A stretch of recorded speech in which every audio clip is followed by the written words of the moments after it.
더 배움 합격의 공식 약속의 이름 최승건입니다. 자, 근세 조선시대로 넘어가도록 합니다. 조선 전기의 학문과 문화, 조선이라는 나라를 오픈을 했죠. 그래서 으쌰으쌰 하는 그런 모습들을 우리가 볼 수가 있습니다. 조선 전기 때의 으쌰으쌰 진취적인 어떤 모습들이죠. 그런 모습들을 우리가 엿볼 수 있는 오늘의 강의 속으로 들어갑니다. 자, 우선 신진 4대부들에 의해 가지고 나라가 세워졌기 때문에 얘네들의 그 학문적인 기반이 뭐예요? 성리학이잖아요. 당연히 성리학 발달했죠. 그죠?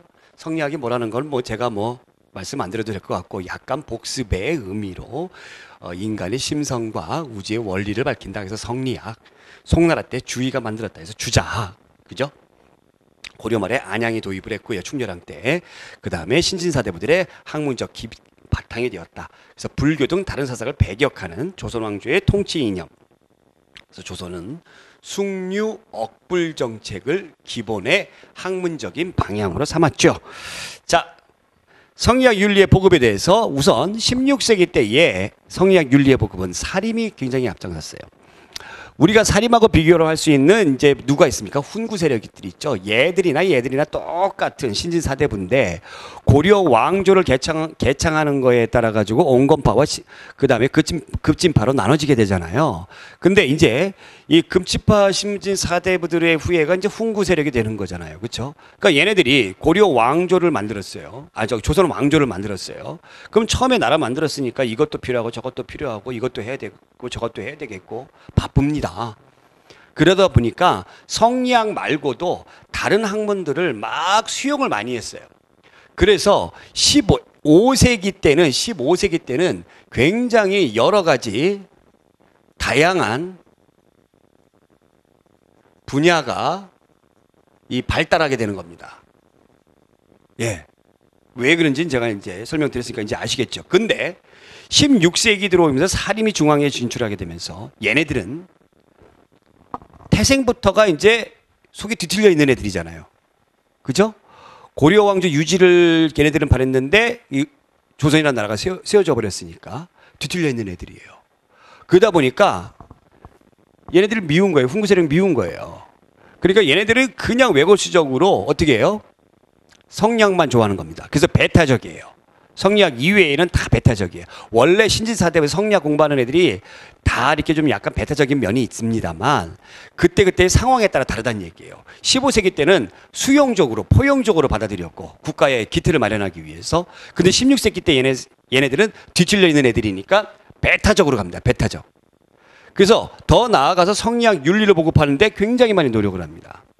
도덕과 의례의 기본서인 소학. 이 소학은 어린이들이 공부하는 성리학이라고 얘기했죠.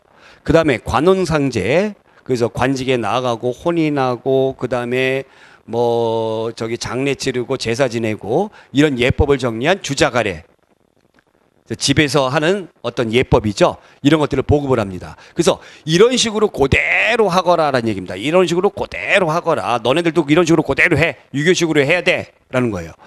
이것의 말에는 뭐가 있냐면 여러분들 질서를 강조하는 것이 있어요. 질서. 특히 무슨 질서? 신분 질서. 얘네들이. 그러다 보니까 너네들은 나한테 절대로 이렇게 엉기거나 개기면 안 돼. 이런 생각 가지고 있는 거예요. 살인들은. 그러다 보니까 얘네들이 족보 편찬을 활발하게 합니다. 어마어마하게 활발하게 하죠. 1476년도에 성종 때에 안동 권씨 성화보라는 게 있어요. 이게 지금 현재 우리 역사에서 전해지는 그 가장 오래된 그 족보다라고 얘기를 하는데요. 안동 권씨 가문. 이 성화는 뭐냐면 중국의 연호입니다. 중국의 연호예요. 이 족보를 편찬했습니다. 이 족보 편찬하는 게 굉장히 폐쇄적이라는 얘기죠. 우리 가문은 대단한 가문이야. 그죠? 그런 것을 알 수 있는 거고, 국가에서도요 충신이나 효자, 연려 등 이런 사람들 굉장히 좋아했어요. 충성해야 된다. 부모에게 효도해야 된다. 임금에게 충성하고. 왜? 신분 질서잖아요. 그렇죠? 절대로 하극상이 일어나서는 안 됩니다.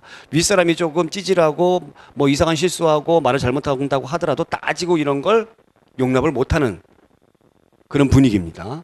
연려 뭐 하는 사람입니까? 열려. 남편이 죽었어요. 그래도 끝까지 재혼하지 않고 수절하는 여자들을 열려. 그러니까 쉬워요? 어렵죠. 여자가 무슨 죄 졌어요? 그죠? 그리고 이 당시에도 열려 이런 여자들이 많지가 않았어요. 그래서 이런 것을 권장하기 위해서 마을에다가 그런 여자 한 명이 딱 있다. 그러면 그 여자를 막 그냥 엄청나게 막 받들면서 연렵이 세웠던 이유가 바로 그런 겁니다. 연료가 많지 않았다는 얘기예요. 그러니까 이러한 어떤 질서를 강조했다는 얘기입니다. 자, 여기 보세요. 사람마다 지위에 맞는 역할을 수행해야 한다는 성리학적 명분론. 그래서 지배층과 피지배층, 남자와 여자 등에 대한 구분을 강조했죠. 신분제 강화하는 차원에서. 이러한 어떤 분위기가 조선 후기에 들어가게 되면 더욱더 심해진다는 얘기죠. 더욱더 심해지는 거예요. 조선 전기 때의 사회적인 분위기는 그래도 고려시대하고 이 연결된 부분이 굉장히 많았어요. 그래서 여자들도 좀 지위가 어느 정도 높았었고 그랬는데 고려 후기 들어가게 되면은 이러한 살인들의 노력으로 인해서 주자가래라든가 소학이 일반 지방까지도 쏙쏙히 다 들어가면서 일반 사람들도 이런 신분 질서, 그 다음에 남존여비 이런 사상들이 엄청나게 뼛속까지 스며들게 되는 거죠. 그 영향을 아직까지도 우리나라가 받고 있는 것이고요. 예. 자, 성경 연구를 했던 대표적인 우리 학자 보겠습니다. 이왕 있죠. 이왕은 이제 성리학이 뭐와 뭐로 되어 있습니까? 이와 성리학에서는 강조해둔 게 이와 기가 있어요. 이는 뭐예요? 근본 원리입니다. 절대 변하지 않는 진리를 우리가 이라고 불러요. 그러니까 DNA 같은 거죠. 기는 뭐예요? 이를 이롭게 하는 어떤 성질을 얘기합니다. 그래서 우리가 황인종이잖아요. 황인종이라는 그런 DNA는 바로 뭐예요? 이죠. 근데 황인종이 이렇게 구릿빛 피부를 갖고 건강한 모습을 보이려면 어떻게 해야 돼요? 운동도 해야 되고 밥도 잘 해서 영양소를 잘 섭취해야 되죠. 그런 것들은 기예요. 그래서 이가 더 중요하다라고 주장하는 것이 주리론이고요. 이황 선생님 대표적인 사람이고, 자, 이 이황 선생님이 주장했던 것이 성학십도입니다. 성학이라는 게 바로 뭐냐면 임금이 공부해야 되는 학문을 성학이에요. 근데 성학십도 10가지를 주장을 했어요. 이황 선생님은 고위 관직에 나갔던 사람이 아니죠. 뭐 명종이라든가 이런 임금들이 러브콜을 했음에도 불구하고 전 싫어요 이렇게 했던 사람이죠. 그래서 지방에 뭐 군수 정도 하면서 그 지방에 가가지고 그 후진 양성을 하는 데에 굉장히 노력을 많이 했던 사람이 바로 이황 선생님이죠. 그래서 일본 성리학에 큰 영향을 끼쳤던 사람이기도 합니다. 네. 그래서 임금하고 그닥 친하지가 않아요. 그래서 10가지만 딱 제시하는 겁니다. 그리고 주자와 관련된 내용을 풀이했던 주자 서술을 적고요. 자, 반면에 이 선생님, 이황과 이 선생님은 굉장히 세대 차이가 많이 나는 사람이에요. 네, 많이 한 30여는 날 거예요. 주기론을 주장합니다. 주기론을 주장하는데 이분이 임금에게 제시했던 게 성학집요예요. 이조판서까지 막 올라가고 그 다음에 장원 뭐 구도공이라고 해가지고 장원급제를 9번이나 했던 천재 아닙니까? 그러니까 고위관직에 올라갔던 사람이잖아요. 이 같은 경우는. 그래서 임금과 가까우니까 많은 것을, 그러니까 성리학 집요, 중요한 것들을 모아가지고 임금에게 제시한 거죠. 그래서 여러분들 제가 이걸 왜 이렇게 자꾸 설명을 드리냐면 성학 십도하고 성학 집요를 놓고 누구냐 순간적으로 헷갈리는 경우들이 많이 있어요. 그래서 그러지 말라고 제가 말씀드린 겁니다. 네. 그리고 경몽요결이라는 책을 저술을 했고요. 정치, 경제, 국방 등 현실 문제를 개혁하기 위해 노력을 많이 했습니다. 그래서 주기론적인 같은 주기론을 받아들이는 사람들이 이제 현실론적인 것들을 많이 제시했던 사람들이 상당히 많이 있음을 알 수가 있습니다. 자, 그 다음에 서원이 있습니다. 서원, 살인들이 굉장히 좋아한 거죠. 뭐 설현제사하고 학문연구 후진 양성하는 그런 최초의 서원은 주세붕의 백운동 서원이었다. 그런데 이황 선생님의 건의에 의해서 임금 명종이 여기에다가 간판을 하사했죠. 그 간판 이름이 뭐였어요? 소수서원이었어요. 자, 이러한 서원을 우리가 사액서원, 간판을 하사했다 해서 사액서원이라고 하는데 이 사액서원이 되면 토지, 노비, 하사와 더불어서 면세의 혜택까지 주어진다라는 거죠. 붕당의 근거지이기도 했지만은 백성의 고열을 빨아먹는 굉장히 부정적인 모습으로 나중에 변질됩니다. 이 서원이.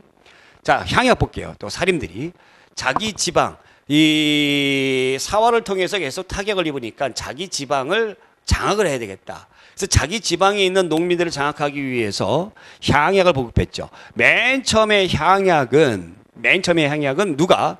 조광조가 중국에 뭐를 가지고 왔습니까? 여시 향약을 가지고 왔습니다. 이게 맨 처음에 향약인데 이황 선생님, 이 선생님이 이 향약을 더욱더 보급시키는데 큰 영향력을 끼쳤던 사람이죠. 자, 향약. 그 마을에서, 그 동네에서 지켜야 될 약속입니다. 약속. 규약이에요. 규약. 자, 향촌사회의 공동체적인 생활 풍속에 더해서 유교 윤리를 더하였다라는 얘기죠. 신분에 따라 지켜야 될 유교적 덕목을 제시했습니다. 사림 세력이 이를 만들어 보급하는 데 노력을 했어요. 왜냐하면 지가 지방을 장악하기 위해서. 그러면 향약의 보급 보면은 조광조의 여시 향약, 최초의 향약이었고요. 이황 선생님은 전라도 지방이죠. 이 예안이 전라도죠.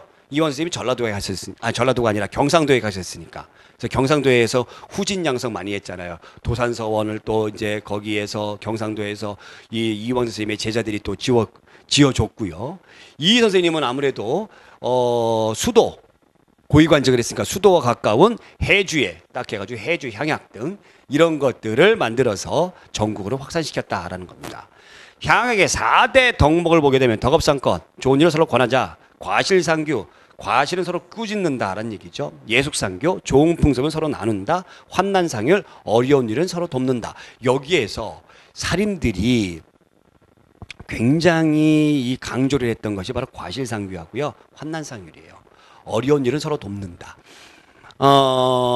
우리가 이제 그 사회 시스템에서 공부를 할 때에 지방의 양반들이 지네들이 자체적으로 자기들이 가지고 있는 경제력을 이용해서 자기 지방에 있는 농민들을 도와주는 제도가 있었었죠. 그것이 이름만 같습니다. 사창제라고. 네. 이 사창제가 흥선대원이 했던 사창제가 그 사창제가 아니에요. 이름만 같은 거예요. 이 양반들이 했던 그런 제도입니다. 그죠? 이걸 하면서 백성들에게 어떤 환심을 굉장히 많이 샀습니다. 그러면서 과실상규 뭐예요? 어려운 과실상규? 너 나 배신하면 안 돼. 그건 나쁜 일이야. 그 결정을 누가 하는 겁니까? 사림이 하는 거예요. 넌 나쁜 백성이네. 너는 우리 마을에 살 자격이 없어. 쫓아버립니다. 그래서 고려 정기 때는 이 지방에 있는 이 사림의 영향력이 그 고을 수령보다 더 나았어요. 근데 사람들이 이제 어떤 정치적인 어떤 위기라든가 이런 거에 이제 몰릴 수가 있죠? 그럼 이제 백성들이 외면하면 안 되죠? 환난상율, 어려운 일 서로 도와야지. 내가 너 어려울 때 쌀 갖다 줬잖아. 그럼 너가 나 어려운 거 도와줘야지. 배신하면 안 되지. 이런 것들이 있죠. 자, 유교 덕목에 따라서 백성의 풍속을 교화하고 농촌사회 질서를 유지하는, 자, 역시 한마디로 정의를 하고 있습니다. 사림의 향촌 지배력을 강화하는 구실로 자리를 했다라는 거고요. 자, 15세기 민족 문화 보겠습니다. 15세기 때의 민족 문화는 15세기 한다면 1400년대를 얘기하는 거죠. 1392년에 조선이 건국을 했으니까 이때는 나라 초창기니까 어떤 민족 문화, 민족의 자부심을 세우기 위해서 또 나라를 부국강병을 위해서, 그래서 민족적인 자부심과 그 다음에 부국강병을 위해서 여러 가지 아주 긍정적인 것들이 많이 발전을 합니다. 여러분들 너무너무 잘 아는 후민정음창제, 이거 없었으면 우리 어떻게 할 뻔했어. 그래서 이것을 바탕으로 해가지고 용비어천가를 만들었죠. 용이 누구예요? 임금이잖아요. 그래서 세종이 자기 아버지, 자기 할아버지, 그 증조할아버지, 고조할아버지 그 사람들의 업적을 찬양한 겁니다. 월인청강지조국은 세조가 자기 어머님을 위로하는 차원에서 이제 만들어 놓은 거고요. 이 훈민정음을 했던 것이고, 그 다음에 역사서로는 조선왕조실록이 있습니다. 유네스코 세계 기록문화유산이죠. 그 다음에 동국통감이 있고 고려사를 보충한 것이 바로 고려사절이에요. 이제 나중에 저기 심화 제가 할 때에 요 단어는 심화할 때 이거 설명해 드리겠습니다만, 이 사전료 그러면 전료 들어가면 뭔가 앞에 거를 보충했구나 이렇게 생각하시면 됩니다. 자, 지리서로 팔도지리지가 있고요. 그다음에 동국여지성남이 있는데 이 동국여지성남은 종합지리서죠. 그래서 그 동네의 인물이라든가 역사라든가 그 동네의 산업이라든가 이런 것이 총망라해서 들어가 있는 역사서예요. 그 동국여지성을 주로 누가 읽었을까요? 지방으로 발령나는 그런 관리들이 발령 가기 전에 사전 예비 공부하는 그런 책으로 많이 활용을 했습니다. 자, 유교질서로 성종 때 완성이 되는 경국대점. 법전이죠. 국조올해이. 국조올해는 바로 뭡니까? 국가가 해야 되는 5가지의 중요한 행사들을 적어 놓은 거예요. 이것도 성종 때 했습니다. 자, 그 다음에 삼강행실도. 삼강행실도는 유교예의죠. 삼강오륜. 임금에게 뭐 충성해라, 부모에게 효도해라. 이거를 어린 백성들에게도 이렇게 잘 알게 해주기 위해서 이 국문으로도 훈민정음으로도 했지만 그림까지도 다 그려가지고 했습니다. 삼강행실도. 자, 과학도 발전하게 되는데 15세기 때에. 왜냐하면 농사 때문에 그렇습니다. 자, 천상열차 분야지도 제가 지난 시간에도 말씀드렸습니다만 태조가 고구려의 천문도를 바탕으로 해서 만들어 놓은 천문도다라는 거고요. 세종 때의 치국이 비를 측량하는 거, 혼천이 하늘의 천문 관측하는 기구죠. 그 다음에 해시계, 그 다음에 물시계, 인지가 뭐예요? 토지 측량이에요. 토지 측량, 인지. 자, 해시계, 물시계를 자경루라고 그러고, 해시계를 뭐라고 불러요? 앙부일구라고 그러죠. 특히 이제 해시계가 여러 개가 많이 있음을 보고, 흔하게 조선에 있음을 보고 중국 명나라 사신이 깜짝 놀랐다고 합니다. 이 물시계 자경루 같은 경우는 세계 최초의 자명종 시계다라고도 얘기를 합니다. 자, 그 다음에 농서로는 농사직설이 유명합니다. 농사직설이에요. 우리 실정이 맞는 농법이에요. 세종 때에 만들어진 겁니다. 그렇기 때문에 세종 때에 이러한 책이 만들어졌기 때문에 여러분들 20만여 가구가 조금 안 되는 그런 수많은 백성들의 가구를 여론조사해가지고 그 공법이 만들어질 수 있었던 거죠. 연분구 등 전분구 등. 우리가 실정이 맞는 농법. 우리가 농상, 집요라는 책이 있죠. 이암이 고려 후기 때에 원나라에서 가지고 옵니다. 중국의 농서예요. 중국의 농서. 이 농상집요라는 이 중국의 농서가 있는데 이 중국의 농서에 뭐가 소개됐어요? 모내기법이 소개가 됐어요. 이양법이 소개가 됐어요. 그래서 고려 말에서 조선 초반기 때의 모내기법이 우리나라 일부 남부지방에서만 행해집니다. 일부 남부지방에서만. 근데 어찌됐건 이거는 중국의 농서고 이게 우리가 직접 만든 우리 농서다. 세종 때. 자, 그 다음에 한문학으로는 동문선이 있습니다. 성종 때 서거정이라는 사람인데 동문서는 뭐냐면 우리나라, 동은 우리나라고 우리나라의 역대 아주 좋은 주옥 같은 문학작품을 선발 뽑아가지고 엮은 책이에요. 그러니까 전부 다 한문으로 했겠죠. 그래서 한문학이고. 자, 인쇄술은 개미자와 갑인자가 있는데 인쇄술은 우리나라가 역대 최고라고 제가 말씀드렸잖아요. 태종 때 개미자가 나오고 세종 때 갑인자가 나왔습니다. 이게 금속활자인데 이 글자와 글자 사이의 간격을 유지하기 위해서 거기에다가 납을 이렇게 했거든요. 그 사이 간격을. 근데 이 납은 열기가 오르고 시간이 오래 지나면 변형이 됩니다. 그러면서 글자 모양이 왜곡되기도 하고 잘 안 지키기도 하고 그런 문제점이 있었어요. 이게 개미자예요, 개미자. 이러한 문제점을 해결하기 위해서 갑인자라는 걸 세종이 했는데 그 납의 공간 대신에 그 공간에 대나무를 갖다 이렇게 넣었다라고 그래요. 그러다 보니까 변형이 되지도 않고, 예? 그러니까 수정 보완 이런 것도 잘 할 필요 없고 가볍고, 그래서 이 갑인자가 개미자 생산에 무려 10배의 생산을 할 수가 있었다. 시간도 빠르고. 헷갈리시죠? 그럼 어떻게 해야 돼요? 역시 세종이 갑이죠. 갑인자. 네. 자, 문학으로는 내가 해도 어이가 없어. 시조 유행했고 또 가사문학으로 이제 금오신화와 같은 설화문학이 유행을 했습니다. 이건 최초의 한문 소설이라고도 이야기를 합니다. 건축으로는 15세기 때의 궁궐 성곽 이런 것들. 왜냐하면 나라 초반기 때 이런 것들 지어야 되니까. 그 다음에 절도 하나 있어요. 원래 이제 억불 정책을 하는데 절 안 짓는데 원각사지 십증석탑, 원각사라는 절에다가 십증석탑을 했는데 이 석탑이 경천사지에 있는 개성의 경천사지 십증석탑하고 똑같아요. 그러니까 이게